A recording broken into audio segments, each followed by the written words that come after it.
आसाम एई ना आसले मनरे गोटे भावना आसे कल्चर नेचुरल ब्यूटी ओ आम समस्तंकर दिनर आरंभ आज ए सबू ना गोटे कारण जोगुरु पानी भितर रही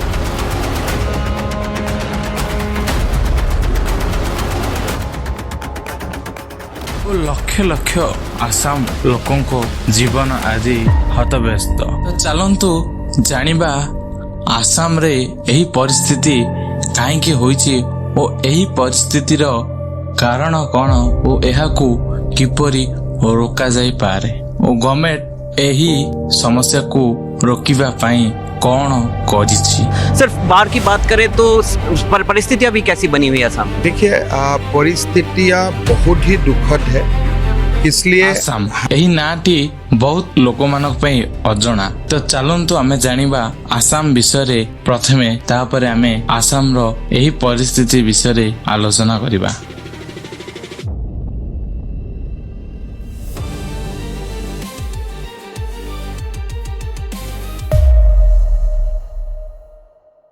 आसाम जे कि नॉर्थ ईस्ट इंडिया रे अवस्थित और नॉर्थ ईस्ट इंडिया रो जे कि वर्ल्ड रो लार्जेस्ट टी प्रोड्यूसर एवं निजर नेचुरल ब्यूटी पई भारत फेमस। एही ब्यूटी आसाम रो बन्या परिस्थिति रो कारण। तो चलंतु जानिबा एही ब्यूटी किपरि बन्या परिस्थिति रो कारण। आसाम रे एही बन्या स्थिति सृष्टि हेबा कारण जानिबा पूर्वरु हमकु जानिबाको हेबो आसाम रो जियोग्राफी। आसाम जे कि इंडिया रो नॉर्थ ईस्ट एरिया रे अवस्थित ओ एही स्टेट रे गोटे विशाल नदी प्रवाहित हुई जा ना होची ब्रह्मपुत्र। ब्रह्मपुत्र जे कि तिब्बत आरंभ होई आसाम और बांग्लादेश देई समुद्र रे पड़िथाय ओ एही नदी ही आसाम रो बन्या परिस्थितिर मुख्य कारण।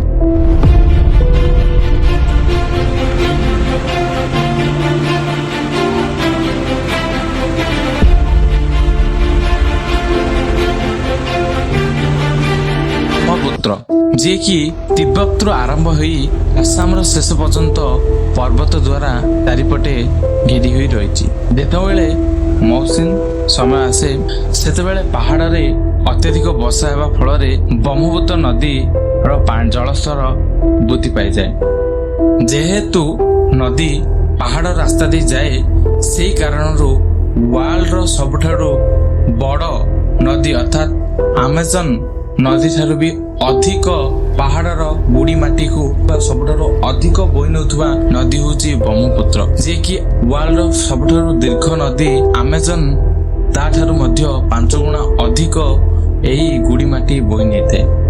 जेतेबेले नदी पहाड़र अवक्षिप्त अंश को बही नहीं जाए पहाड़र गड़ानिया रास्ता जेतेबेले सरी जाए सेतेबेले नदीर स्पीड धीर हो जाए जहा फल नदी बोई नौथुवा अवक्षिप्त पदार्थ गुड़िक जमा हेबा आरंभ हो जाए। जेहेतु एही परिस्थिति वर्ष वर्ष धरी चली थाए से कारण एही पहाड़र अवक्षिप्त पदार्थ गुड़िक माटी जमी हुई नदीर गभीरता को ह्रास कर दियंती जहा फल नदीर पानी बोई नेबा क्षमता कमी जाए और नदीर दीर्घता वृद्धि पाइबाकु लागिथाए जहा फल नदीर ओसार बढ़िबाकु लागिथाए। एही कारण जोगु आसाम रे बन्या परिस्थिति देखा जाए और ब्रह्मपुत्र एते परिमाण रे अनस्टेबल जे किछि वर्ष को थरे से निजर रास्ता परिवर्तन करथाए कारण होची एही अवक्षिप्त पदार्थ गुड़िकर जमा और एही परि परिस्थिति आसाम रे एबे नुही प्रति वर्ष एही परि परिस्थिति हुए। ईयर होची 1945 जेतेबेले एही परि परिस्थिति देखाइतला ओ 1000 रु भी अधिक लोक मृत्युवरण करथिले 10 लाख रु भी अधिक लोक इफेक्टेड हेथिले एही बन्या द्वारा।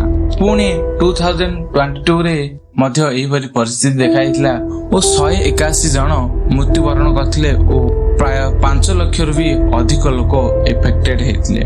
ठीक से परि 2026 रे बर्तमान मध्य से परि बन्या देखा जाउची जोटा कि आगामी किछि वर्ष होला देखा जाई नथिला जा फल रे 95 लोकंको वर्तमान डाटा अनुसार डेथ होई सालानी प्राय 7 ଲକ୍ଷରୁ ବି ଅଧିକ ଲୋକ ଇଫେକ୍ଟେଡ ଅଛନ୍ତି ଏହି ବନ୍ୟା ଦ୍ୱାରା। ଇଏ ଥିଲା ଆସାମରେ ବନ୍ୟା ପରିସ୍ଥିତିର ପ୍ରଥମ କାରଣ। ଓ ସେକେଣ୍ଡ ରିଜନ ହଉଛି କ୍ଲାଇମେଟ ଚେଞ୍ଜିଂ ଆଣ୍ଡ ଡିଫରେଷ୍ଟେସନ। ଆଜିକୁ 15 ବର୍ଷ ହେଲା ଗଭର୍ଣ୍ଣମେଣ୍ଟ ଏହି ସମସ୍ୟାକୁ ସଲ୍ଭ କରିବା ପାଇଁ ଚାହୁଁଛି, କିନ୍ତୁ ଗଭର୍ଣ୍ଣମେଣ୍ଟ ଏହାର ବିପରୀତ କରୁଛି। ଡେଭଲପମେଣ୍ଟ ନାଁରେ ବହୁତ ସାରା ଗଛକୁ କାଟିବା ଲାଗିଛି ଏବଂ ବହୁତ ସାରା pollution. News from the national capital now. Delhiites continue their protests against the central government's move to cut nearly 16,500 trees.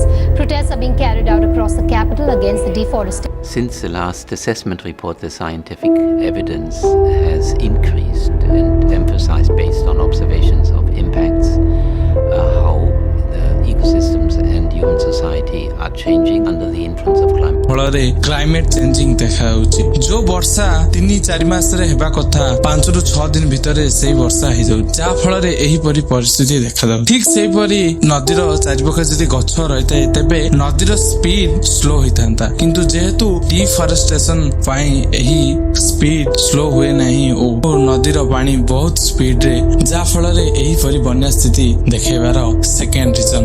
Third reason ହଉଛି ମାଇନ୍।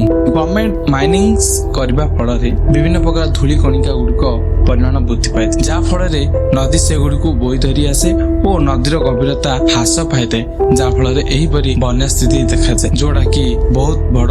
ଓ ଇଏ ସବୁ ଥିଲା ଏହି ପରି ବନ୍ୟାର କାରଣ, ଯୋଉଟା କି ଆସାମ ପ୍ରତିବର୍ଷ ଦେଖିଥାଏ। ତ କୋଶ୍ଚିନ୍ ଏହା ଯେ ଏହିପରି ପରିସ୍ଥିତି ଯଦି ପ୍ରତିବର୍ଷ ଦେଖାଯାଏ ତ ଗଭର୍ଣ୍ଣମେଣ୍ଟ ଏହି ବନ୍ୟା ପରିସ୍ଥିତିକୁ ରୋକିବା ପାଇଁ କଣ କରିଛି। ତ ଚାଲନ୍ତୁ ଦେଖିବା ଗଭର୍ଣ୍ଣମେଣ୍ଟର ଏପରି କିଛି କାର୍ଯ୍ୟାନୁଷ୍ଠାନ ଯୋଉଟା କି ବନ୍ୟାକୁ ରୋକିବା ବଦଳରେ ବନ୍ୟାକୁ ଆହୁରି ସାହାରା ଦେବାର ଲାଗିଛି। ତ ଚାଲନ୍ତୁ ଦେଖିବା ଗଭର୍ଣ୍ଣମେଣ୍ଟର କାର୍ଯ୍ୟ କଣ।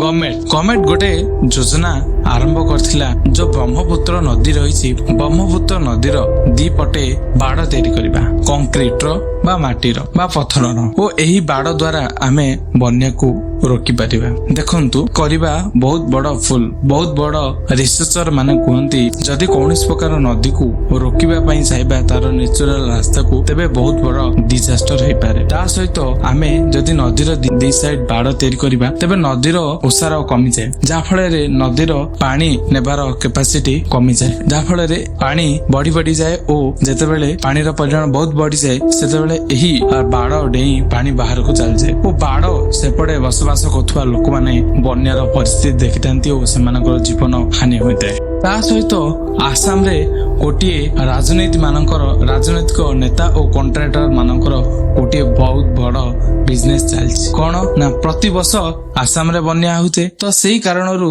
ସାଇଡରେ ବାଡ଼ ତିଆରି କରାଯାଏ, ସେ ବାଡ଼ ଭାଙ୍ଗିଥାଏ ଓ ପୁଣି ରିପେୟାରମେଣ୍ଟ ହୋଇଥାଏ, ପୁଣି କଣ୍ଟ୍ରାକ୍ଟର ମାନେ ଫାଇଦା ଉଠାଇଥାନ୍ତି ଓ ଏହିପରି ସେମାନେ ପ୍ରତିବର୍ଷ କରିଥାନ୍ତି, ଯାହା ଫଳରେ ସେମାନେ ପ୍ରତିବର୍ଷ କୋଟି କୋଟି ଟଙ୍କା ଫାଇଦା ପାଇଥାନ୍ତି। ଗଭର୍ଣ୍ଣମେଣ୍ଟ କେବଳ ବନ୍ୟାରୁ ବଞ୍ଚେଇ କହି ନିଜର ଭୋଟ ହିଁ ହତି କରୁଛି, ନା କି ଆଜି ଯାଇ ଗୋଟେ ବି ଲଙ୍ଗ ଟର୍ମ ଯୋଉଟା କି ଆସାମର ଲୋକମାନଙ୍କୁ ବନ୍ୟା ପରିସ୍ଥିତିରୁ ରକ୍ଷା କରିବାରେ ହେଲ୍ପ କରିବ ସେପରି କୌଣସି ବି କାର୍ଯ୍ୟାନୁଷ୍ଠାନ ଗ୍ରହଣ କରାଯାଇ ପାରିନାହିଁ। तुम आसाम को बाढ़ मुक्त बनाने का काम करेंगे, आसाम में बाढ़ नहीं। ଓ ଏସବୁ ଥିଲା ଆସାମରେ କାହିଁକି ବନ୍ୟା ପରିସ୍ଥିତି ଦେଖାଯାଏ ଓ ଏହି ବନ୍ୟା ପରିସ୍ଥିତିକୁ ରୋକିବା ପାଇଁ ଗଭର୍ଣ୍ଣମେଣ୍ଟ କଣ କରିଥିଲା। ଚାଲନ୍ତୁ ବର୍ତ୍ତମାନ ଆମେ କିଛି ଜାଣିବା, କିଛି ବୁକ୍ ର ନଲେଜ ଯାହାକୁ ବ୍ୟବହାର କରି ଓ କେତେ ବହୁତ ବଡ ପ୍ରଫେସରଙ୍କର କଥା। ତ ବର୍ତ୍ତମାନ ଆମେ ଜାଣିବା କିପରି ଆସାମକୁ ଏହି ପରିସ୍ଥିତିରୁ ବଞ୍ଚାଯାଇପାରେ ଓ ବନ୍ୟା ପରିସ୍ଥିତିରୁ କିପରି ଆସାମର କଲଚର, ଡାନ୍ସ ଓ ଲୋକମାନଙ୍କୁ ଓ ନ୍ୟାଚୁରାଲ ବ୍ୟୁଟିକୁ ବଞ୍ଚା ଯାଇପାରିବ।